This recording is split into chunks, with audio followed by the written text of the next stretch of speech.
Welcome back. This is success tip number 4. It is start your proposal meeting well. You got to really start them off well by managing their expectations. What do I mean by this? Here's the thing. Whether you are meeting with one person or multiple people, you got to make sure that before you go into your value proposition and your solutions that you tailor-made for them, is that you basically start off saying, after you've read who they are, I personally use DISC as a methodology or a framework to assess the various stakeholders that I engage with.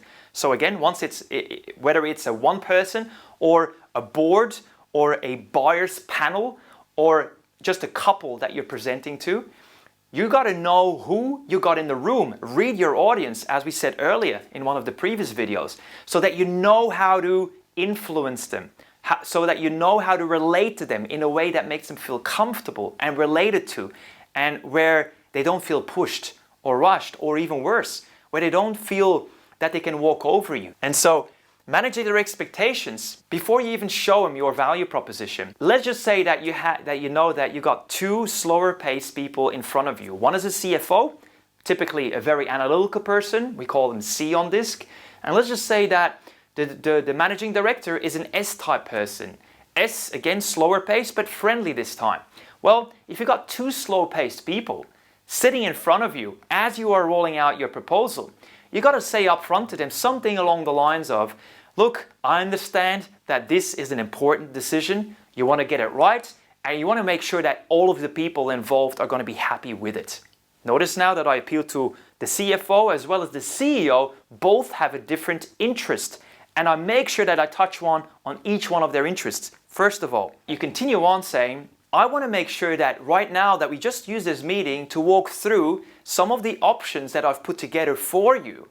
We can walk through them together, verify the facts, make sure we're on the same page, and if at the end you got a few questions, we can clarify them for you.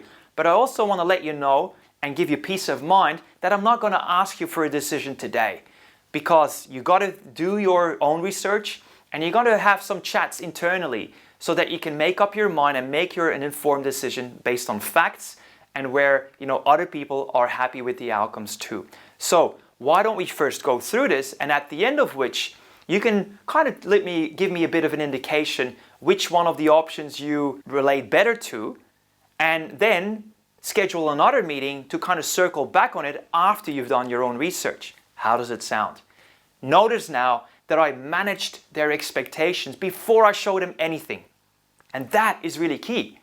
Now, you already have permission to present your case. They don't feel the pressure of somebody that is going to ask them for a decision there and then, so there's no pressure. Now they can relax and go through it together with you, and at the end of which, they already know, because he's planted the seed early on, that you will have time for questions that you're happy to answer for them. And you also ask them if they're going to be okay in revealing one of the options that they feel more drawn to, overall speaking. It works for you, it works for them.